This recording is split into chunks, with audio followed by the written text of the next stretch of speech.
Hi guys, today I will explain how to take screenshots in Adobe Premiere Pro.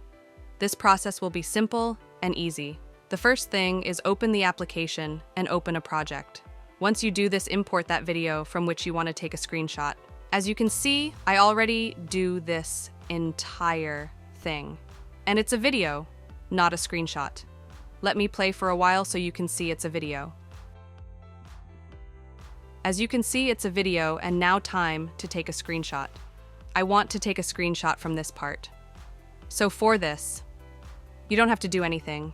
Just take a look here. You can see a camera icon. This one is for screenshot.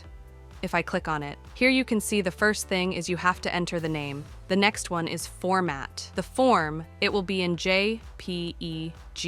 The next thing is you can choose the location by clicking on browser and choose the location for your screenshot. And then click on the option OK. The screenshot will be saved, but if you cannot find the option, then take a look here. You can see a plus icon. Click on it, and here you can find all the options. And if you want to add, then tap on that, which you want to add, and hold and paste here. And then click on the option OK. Then the camera icon will be added to this list. And it was the way by which you can take a screenshot in Adobe.